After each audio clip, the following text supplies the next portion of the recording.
And we are back with another edition of How About Them Celtics Talking C's with Bobby Kravitsky. Sam is back from LA. Bobby, how are you doing today? Doing fantastic. That This rhymed. is obviously Look at that. I didn't even try. Oh, accidental bars. We should have like an all-time log of the accidental bars of Jack. right. We could put together a nice montage. Yeah. I try.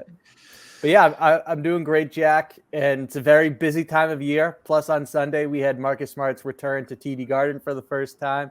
So it has been an eventful week, to say the least.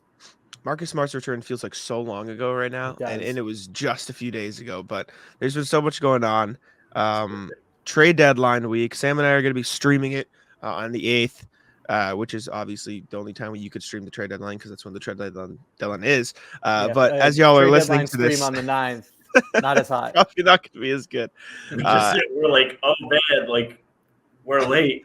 We missed it. Sorry, guys. They stayed out of the news cycle for the entire day. They don't know what went down, and they've just got a recording of ESPN. They're just reacting. Oh, man. But this is going to be another trade-heavy show. This is probably going to be one of the last trade-heavy shows. Probably actually the last one because the video tomorrow – the video tomorrow morning is going to be Trae Young on Friday as well. Trae Young Hawks. There'll be reactions on Friday depending on what the Celtics do. But we're going to go over some of the latest rumors. Sam and I went over some in our video that went out this morning.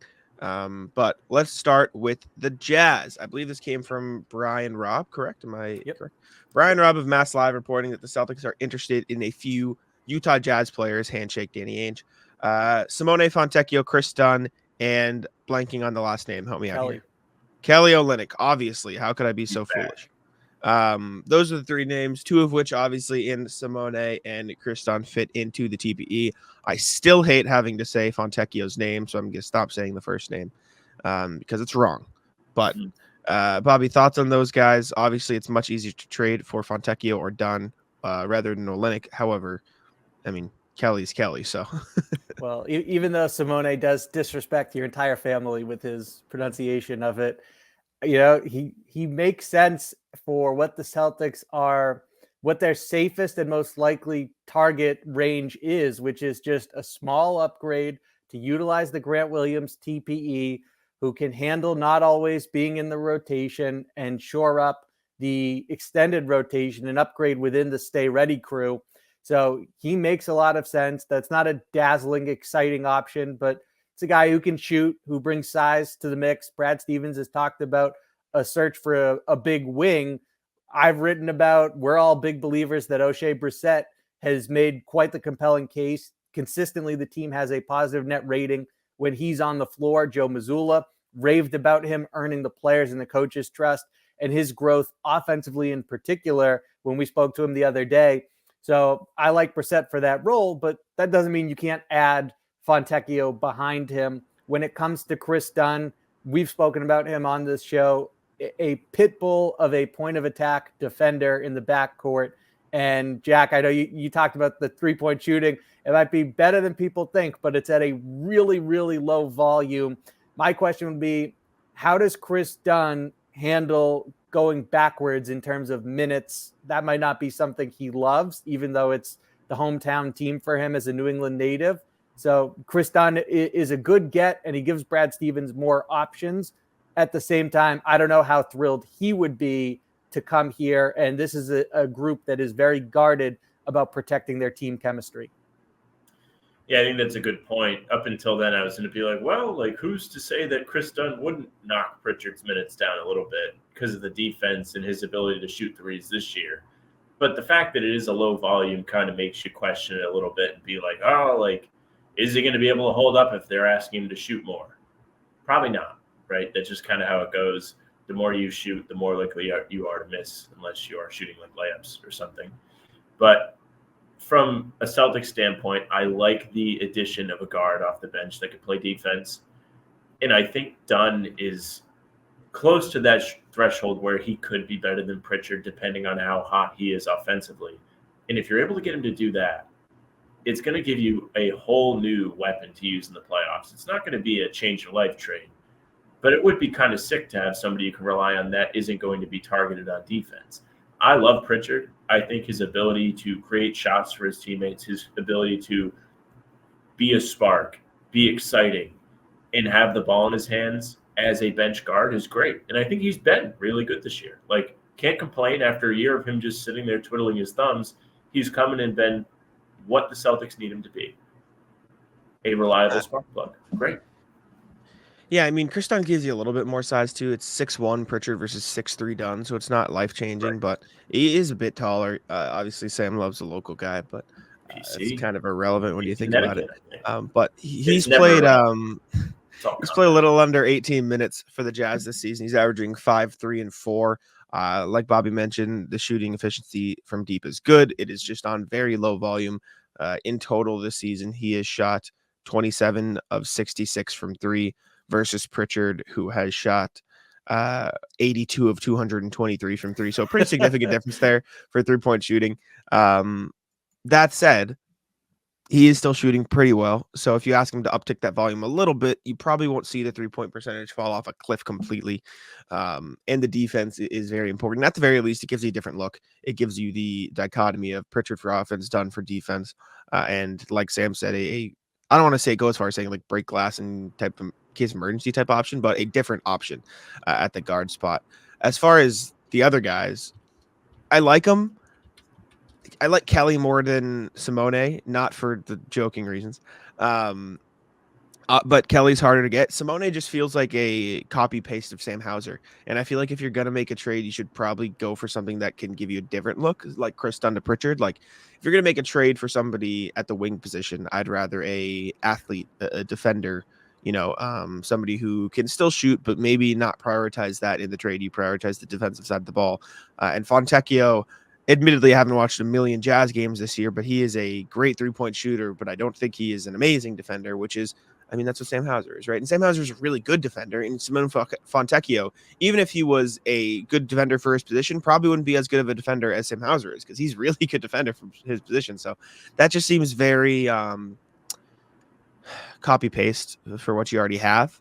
And then Kelly Olynyk he doesn't fit into TB. That would require a lot of moving parts. I still stand by that it is technically legal to do a Pritchard and 4 salaries or Pritchard and 3 salaries for Kelly and Chris with whatever draft capital Utah would want, which I don't think it'd be worth it necessarily, but I wouldn't bat my eyes at it. I'd be like, oh, I don't know. Yeah. But anyways. That trade you just mentioned, are they able to use the TPE to separate the two? Okay. To take Chris Dunn. To absorb Chris Dunn's contract, right? Yeah. And so that, if you're going the Olynyk route, makes as much sense as anything. Maybe there's someone they prefer to Chris Dunn who they know is going to be on the buyout market. I wouldn't think there's someone they prefer to Chris Dunn who they can get for multiple second-round picks alone.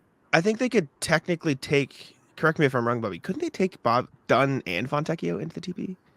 If they fit? They both fit into 6.2. So there's room for a lot of different options. But I mean both at the same time. Yes. Okay, yeah, that's what I thought. Okay. Yes, you can take on multiple salaries so long as they fit. And so that's one option.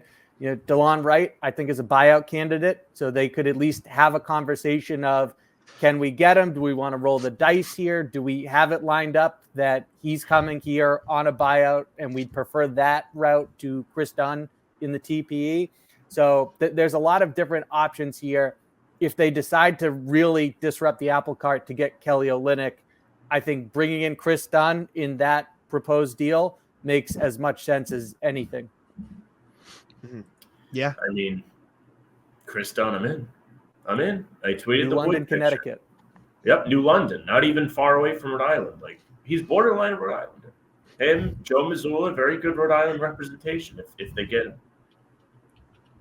I wouldn't hate it. I wouldn't hate it at all. I mean, I'm big on Chris Dunn. I've said it the whole time. I think it is Drew Holiday, copy paste. B tier is Alex Caruso, copy paste. C tier is Chris Dunn. That's kind of what you're rocking with. And I mean, A tier might not be exactly where Alex Caruso lives, but you get the point. Other trade rumors. I believe this is Jake Fisher of Yahoo Sports, friend of the program, which is always fun to say. Lonnie Walker. Hell yeah. Program. Lonnie Walker IV and Otto Porter Jr. on the Nets and Raptors, respectively, are guys that the Celtics have on their radar. Otto Porter is a name we've brought up a bunch of times because he fits We into had it DB. first. We have brought that up a lot. Fits into the DB. He hasn't played a lot of minutes this year though, and you guys know what a laundry machine does. It might be what Otto Porter is this season. However, Lonnie Walker, he got there. He got there. Got the brain. It's washed, is what I was saying. Yeah. The Brooklyn Nets, Lonnie Walker, the fourth, played really well for them this season. Played well for the Lakers last season, stringing together a couple of good years after some down ones in San Antonio. Fits into the DB on a minimum contract. I don't really know why Brooklyn would get rid of him, but it's interesting that it's even out there. So, Bobby, thoughts on those two guys? Yeah, if I'm Brooklyn, I'm keeping him. He's something like 24 or 25 years old. He's not going to be expensive to retain. So I get they have a ton of expiring contracts and they appear to be going nowhere this season. But is the value ultimately going to be worth it to part with Lonnie Walker? I would lean no. Not saying I'd be surprised in the slightest if he's dealt, but I would think they're ultimately going to be better off keeping him. That said, Lonnie Walker is someone you touched on it a little bit. 6'4" and in 18.8 minutes is drilling like 43% of the 5 threes that he's hoisting and putting 12 points on the board per game. So he's a really electric option for any playoff team to bring in. Now him and Peyton Pritchard and how Lonnie Walker would handle less dribbles and how that impacts his style of scoring when it's more off the catch. What does that translate to is an unknown. There's also the chemistry component of if Pritchard's here and someone's eating into his minutes, then how does Peyton respond to that? He handled it really well last season, but does it go differently this go around? And so when it comes to Lonnie Walker, I love the idea of the addition. I wouldn't mind having someone else in the backcourt, especially a scoring spark plug. It would be interesting to see because there is a little bit of projecting what his role looks like as it changes and how that impacts his productivity. Yeah, I think one of the reasons we haven't had Lonnie Walker's name come up sooner than the last 24 hours has been because everyone's like, yeah, why would they trade him? He's playing well. They have no reason to try and tank. They don't have their own pick. So if they're going to be sellers at the deadline, there's no point. Like, unless they're just like, well, I guess this is it. And we're just going to try and get assets while we can, which isn't the worst strategy when you lack your own picks, but they already have Phoenix's picks and some picks from Dallas. Like, they've got safety nets in place, the Nets. As for Lonnie Walker, I mean, he won the Lakers a playoff game last year. He caught fire, and I think he downed the Warriors. I think that's who it was. And he's shown that he can step up when the lights are bright, which is pretty great. Pretty sure he followed that up with a stinker, but that's neither here nor there.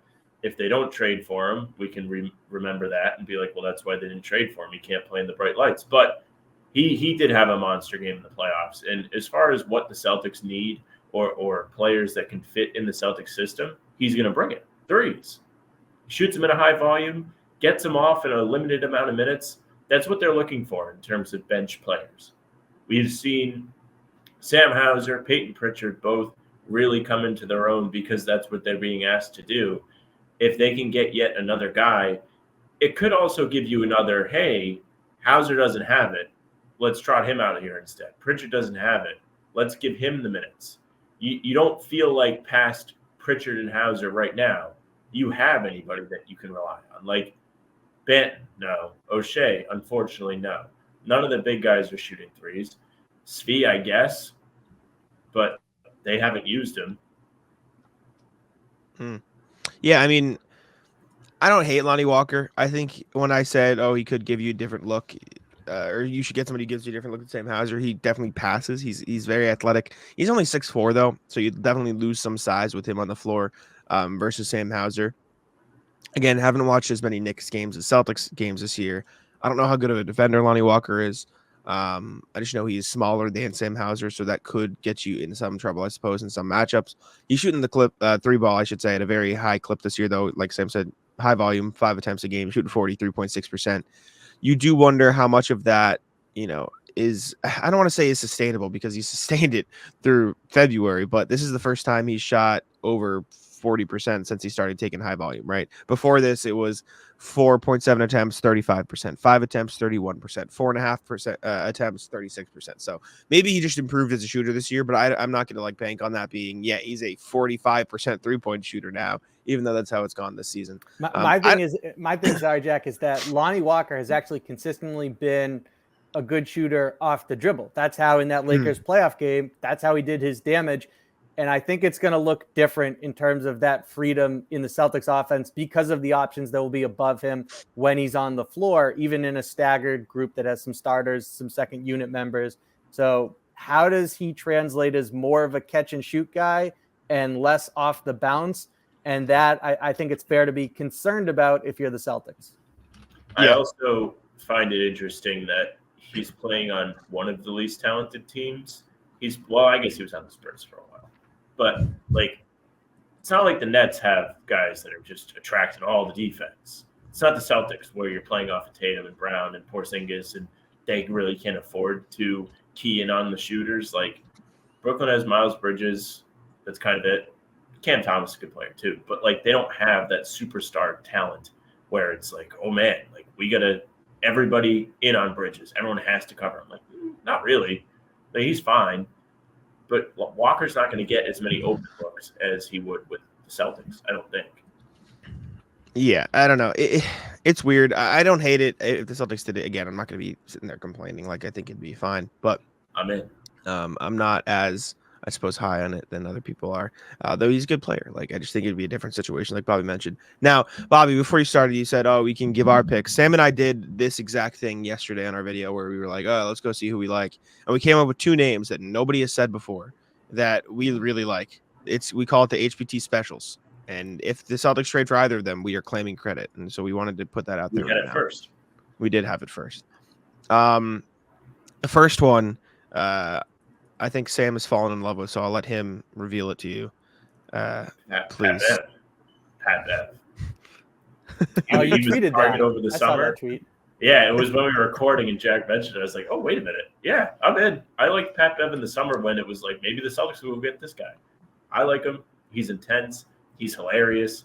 I was telling Jack, I totally see him doing a strip steal or something, and it goes off someone's leg, and he just starts barking at the opposing team, and the Garden crowd kind of starts to buzz behind him and get excited. I'm all in. I've always loved his attitude. I think he'd always be a great Celtic, and he's somebody that could give you that added flexibility off the bench from a defensive standpoint. Yeah, when it comes to Pat Bev, the crowd would love him. That's without a doubt. He's going to come in from day one and be Pat Bev. So for a group that's very guarded about their team chemistry, how do your leaders in particular respond to someone it's like having Marcus Smart all over again in a sense? How do they respond to that addition joining them this late in the regular season? It's a lot different, potentially at least, than when you sign him in the summer. And the other thing is that Patrick Beverley, 1, not a good 3-point shooter, and 2, for as tenacious as he is defensively, a little bit older. He's undersized, and he's had some injuries. He's not as good of a defender at this stage as perhaps the reputation that he once built. So, strategy implementing Pat Bev in 1 point to 3-point shooting, his best game of the year at the Garden. Career high. Am I right? He hit a career high against the Celtics this year? I think it was a career high.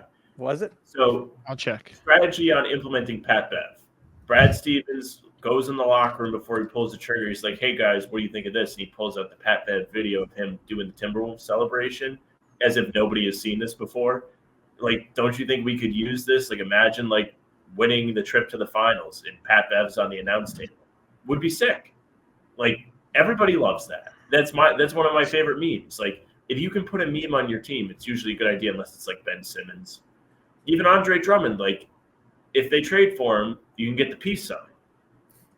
So are you Pat Bev over Chris Dunn? I think I would be equally happy. Okay. I think Chris Dunn is better from a basketball standpoint, but I think if you get Pat Bev, we get to have more fun.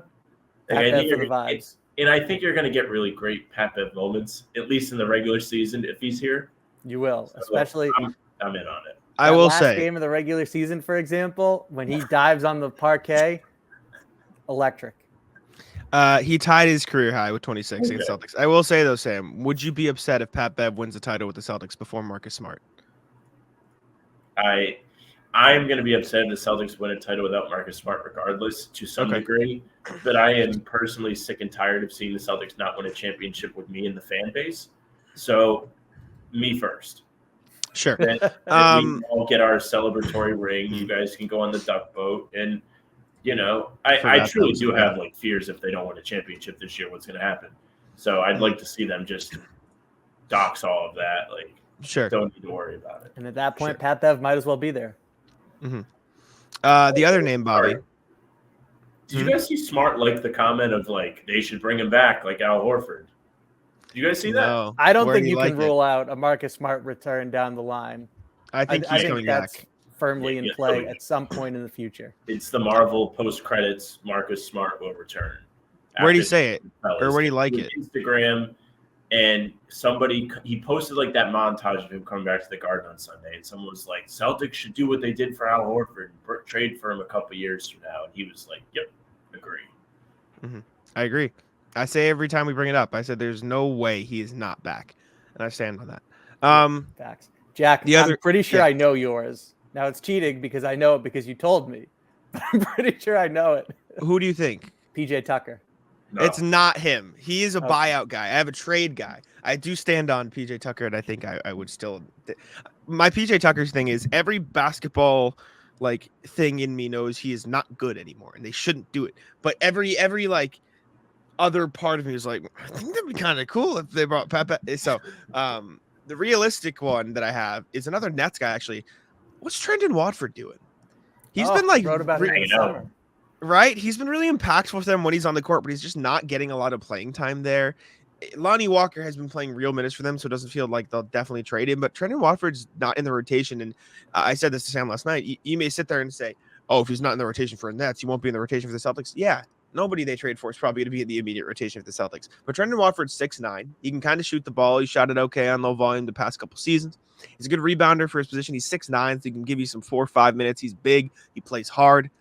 I like Trendon Watford as a guy this summer.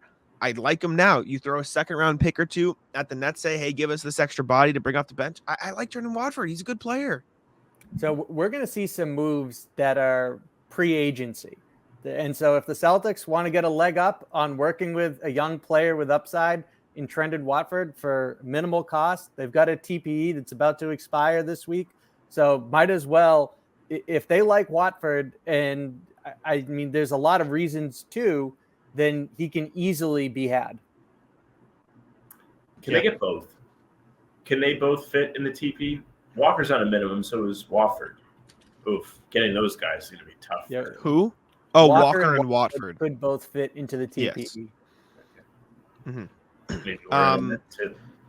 If we really want to get you excited, Sam, I think Pat Bev and Watford can also both fit into the TPE, so they could technically get both of them. Oh, because you can break it up. Yeah. So if they really wanted to, they could. But I also For think what they it's could worth, just. Yeah. We have been first on a few things. Like legitimately, your speculations have come true. The Porzingis thing and Drew Holiday, we were both in on. Yeah. I mean, everybody was in on Drew Holiday, though. We were all like, also got Nathan Knight. We did Lothian. ping him. Yeah. Tough. What else do we get? We get anything else? I think that's it. We missed on Drew Peterson. I wanted to hit on that too, but I missed. He wasn't on my list. Anyways, Bobby, do you have any like nobody's thought of this? I like this guy, or even if it's somebody has thought of it, like people aren't talking about enough. I haven't gone down the train of thought of, hey, who's someone that no one's thinking of, but I have done a piece on if the Celtics decide they want to take a big swing aimed at largest margin of error possible come the playoffs. I do think that an Alex Caruso deal is achievable and that it makes a lot of sense. Now, some people have hit me back with, if you're going to part with the following pieces that I'll mention, then why not go for a different position, a big wing, maybe a center? And part of the reason is that you're disrupting your backcourt mix. You have Derek and Drew, but Peyton Pritchard is going to be in this deal along with the stated asking prices, multiple first-round picks, and not all first-round picks are created equal. All the more reason you have to include Pritchard in this trade proposal. But at the end of the day, you're sacrificing 2 years of Peyton Pritchard in terms of contract length. You give yourself more optionality. Maybe you decide you want to move forward with Derek White and Alex Caruso and not Drew Holiday, who you can extend, especially if that was promised to him at the time of the deal to bring him to Boston, and then trade at some point. So at a minimum, you can have 2 years, this one and next, so 1.5 with Caruso, White, and Holiday, which you already have the best starting backcourt in the league. Now you far and away have the best top three. All three of them can play the 1 and the 2 and defend positions beyond that. So to me, Alex Caruso in particular, the selling points are as follows. And we all know them, but he generates the third most turnovers in the league. And he's barely behind the leader in that category, Shai Gilgeous-Alexander. And so for a Celtics team that, as good as they are defensively, is 28th in that category, turnovers forced, and the impact that pace has on their offense and how it looks when it's slower, and knowing that's what happens per possession in the playoffs, having someone who can get you more transition opportunities is massive. He's also an insurance policy right now if, God forbid, Derek White or Drew Holiday gets injured. He's also a connector, so your ball movement gets even better, and he's shooting over 40% from three at a high volume. And so to me, Alex Caruso checks a lot of boxes both this season and beyond. I'll say this about that is, like, I feel like if you give up Pritchard in that, you're at least like plugging the hole that you created. It doesn't feel like there is a net loss there. The only thing that's annoying is you're going to have to like kind of gut the rest of the bench. Hey, I like the Caruso deal. I mean, Bobby, we talked about it the other night at the game. I wouldn't hate it. I hesitate to give up the flexibility of Pritchard, especially as he's getting better and cutting the bench. It's so risky. And I do think if you're going to going all in on a guy like Caruso who could play a bunch of different positions for you and fill those holes, it'd be worth it. But it worries me to give up that extra couple years of Pritchard and the draft capital. So I'll say this: when we talk about gutting the bench, it's something like Pritchard, Svi, Lamar, and Banton. I don't know if that's really gutting the bench, especially with the playoffs in mind. And when it comes to, what was the other part of it? There was gutting the bench was one concern. Picks, because they're going to want like 2 firsts for him. Yeah, and I know for you got to trade picks, right? The Celtics are not in the realm of hoarding all the picks, but I also think it's significant with the new CBA that like you can probably hit on a couple of those, and it's important to have those to make those picks and get valuable players. So I just look at it as, you got Jordan Walsh in the second round. There's more value in the second round now than ever in terms of potential players available. And also, again, with Caruso versus Pritchard, it's 2 more years based on contract length of Peyton, whereas you're all in on a championship window that is really delicate, not only because of the more punitive nature of the collective bargaining agreement, but because Kristaps Porzingis is this team's Rob Gronkowski, and you hold your breath every time. And he's been dealing with these lower body injuries dating back to the summer with the plantar fascia. And so to me, you really want to maximize what is a very fragile window that could close in a moment's notice. As early as Wednesday's game against the Hawks, something could happen. So I look at it and think it is worth the upgrade. Knock on wood, brother. Yeah, knock on wood. And by the way, when it comes to that point in time where let's just say that Caruso's here for this season and next, and then one of him, Derek White, Drew Holiday will be gone, presumably one of Holiday or Caruso. Well, yeah, wouldn't it have been nice to have Peyton Pritchard at this point in time, but you upgraded before then, and you can find another good backup point guard. And so to me, I think it's worth it. You've got to give to get, and the goal should be we want to have the highest margin of error possible come the postseason. And that's why I think that a deal for Caruso, not expecting it to happen, they don't need to do anything at the trade deadline, but I do think that move would ultimately be beneficial to them. Yeah, I mean, I'd like it. I'd like Alex Caruso. Obviously, I think they'd have the 3 best 3-and-D guards in the league. Would be very cool. And nobody else gets it. Also very true. Any final thoughts, Fabi, before we get to trivia?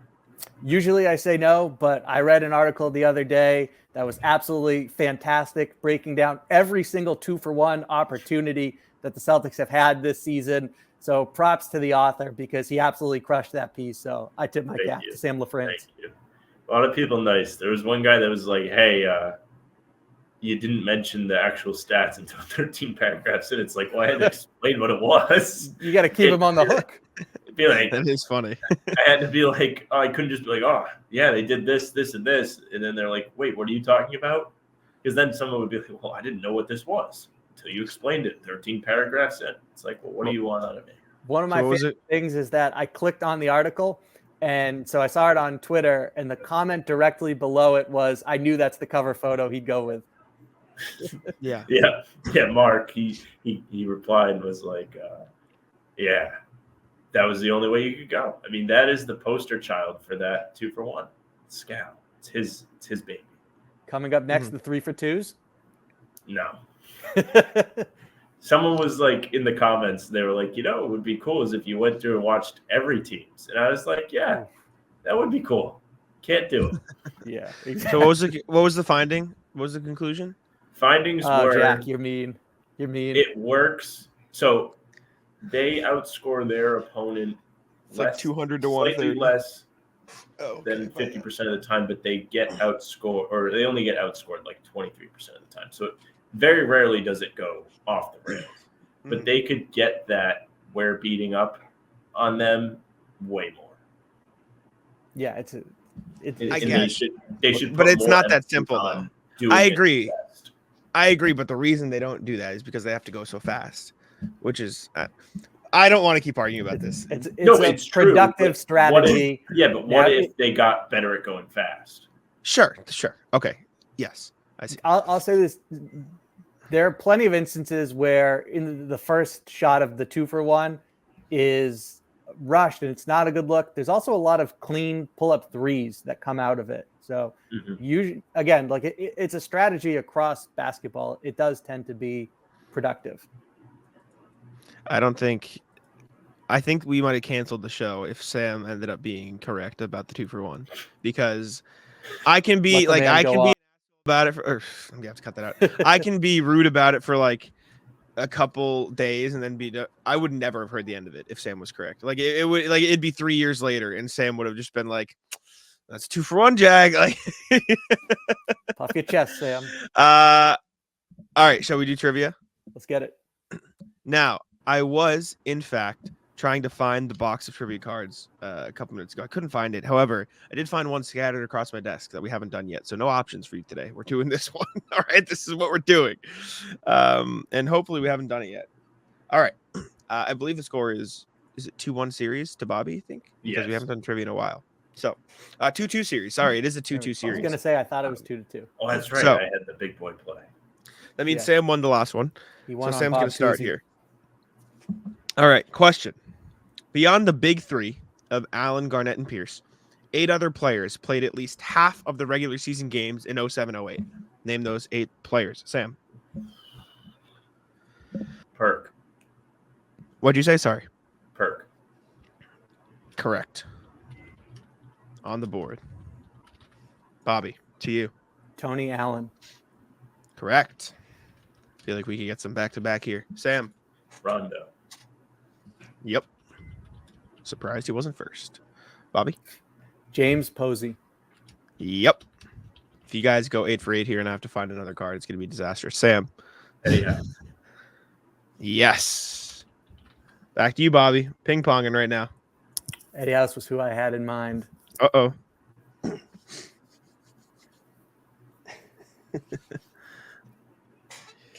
Played in at least half the games. Regular season games. At least half of the regular season games.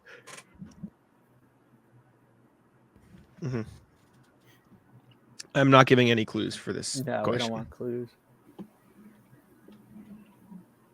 Scalabrini. Yep. Oh, correct. No. Yeah. Back to you, Sam. Big baby. Yes, sir.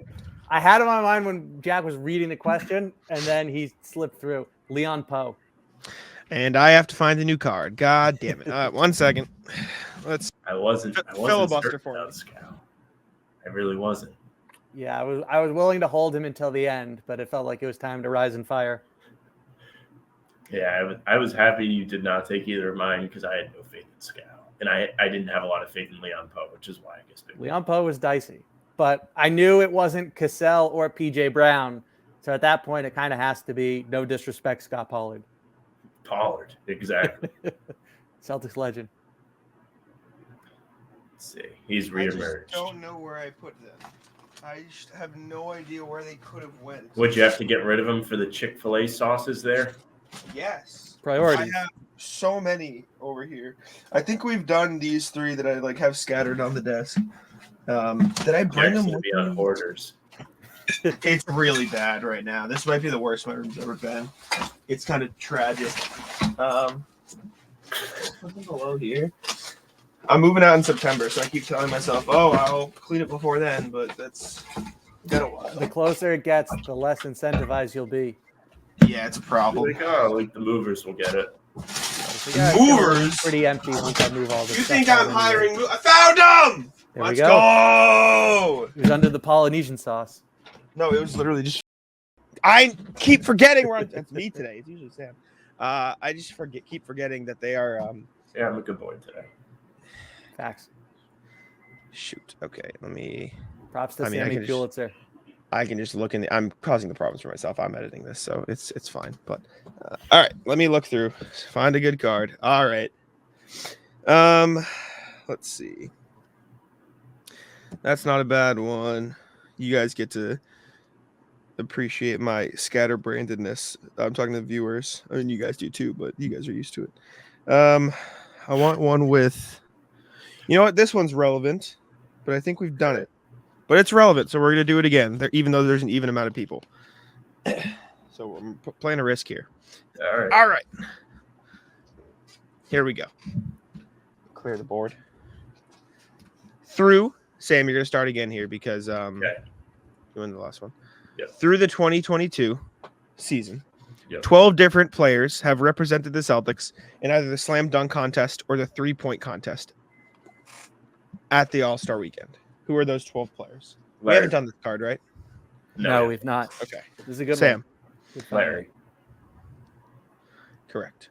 Larry Bird on there. Bobby, to you. All right. We're going to start with a swing. Excuse me. Greg Minor. Yes. Let's go. He is on there. Back to you, Sam. Ping ponging. I will take Paul Pierce. Yes. Sorry. I'm not that you're not correct. It's 12 names. I got to read through them all. D Brown. Yes. Correct. Sam? Ray Allen. Correct. Bobby? Jason Tatum. Yes, sir. Sam? Gerald Green. Yes, sir. Cupcake. Shout out. Bobby? Jaylen Brown. Yes, sir. Ooh, I did not know that one. What is it, 12? So we have 4 left. Ricky Davis. If I have to find another card, I swear. Yes, Ricky Davis is correct. Bobby, back to you.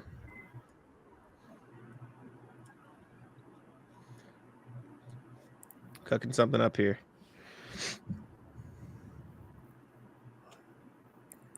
Three names left? Yeah, 3 names left.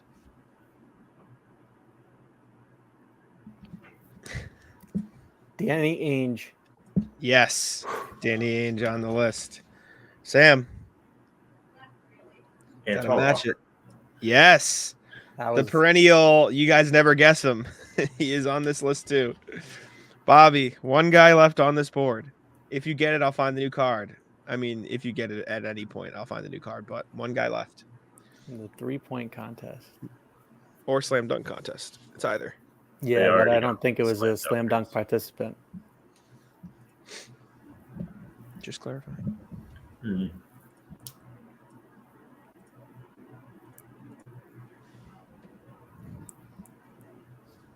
Last name on the board. I don't have it. Throw a dart. Ping I'm it gonna up. have to throw a dart. Yeah. I won't take much longer. I apologize.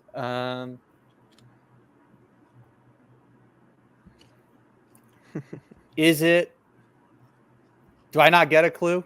To be fair, After you don't right now, you don't regardless because Sam went first. But after this round, and then 2 more from both of y'all. If you want to pass for a clue, then we will. But I can't give a clue right now.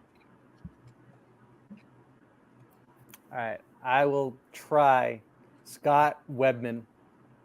Not Scott Whitman. Sam. Dana Barrows. Yeah, Well done. Dana Barros. I didn't Bingo. have it. All right. 3-2. 3-2. Great series. Good card. Very relevant Yeah, because perfect JB's in the run dunk today. contest.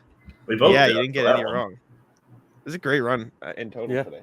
Good work, fellas. Definitely. All righty. Well, Bobby, any final thoughts before we get out of here? No, my final thoughts was shout out to Sam for a great article. Yes, Thank sir. you. Yes, sir. Thank you all for tuning in. Appreciate it. Make sure to go check that article out on Celtics blog. It's called "Is the 2-for-1 Possession Good?" You'll see it up there, or good for the Celtics, but effectively it's that. Appreciate it very much. Subscribe to How About Them Celtics. You can follow us on Spotify and Apple. Check out Bobby's work at si.com/Celtics, Inside the Celtics. And I'll let Sam wrap it up.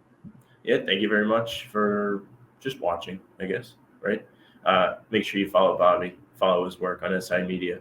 You can subscribe to our channel, hit the notification bell so you don't miss any daily uploads, pods, game recaps, these trade rumor breakdowns, film breakdowns. We're live a half hour before all the games, so come hang out. You can also find us on Spotify and Apple. If you do so, you'll get the pods and game recaps right to your inbox, just audio. The email is hbtcpod@gmail.com. We read your emails each and every show, so you'll want to get on it. The socials, @HowAboutMCs, Twitter, Instagram, TikTok, Facebook is just the name of the pod. You can find the streams there and on YouTube, and also on Twitter. Jack's at Jack's Money NBA, mine's at Sam LaFrance NBA, Bobby's at Bobby Kavitsky. It's a close bye. Tic-tac-toe.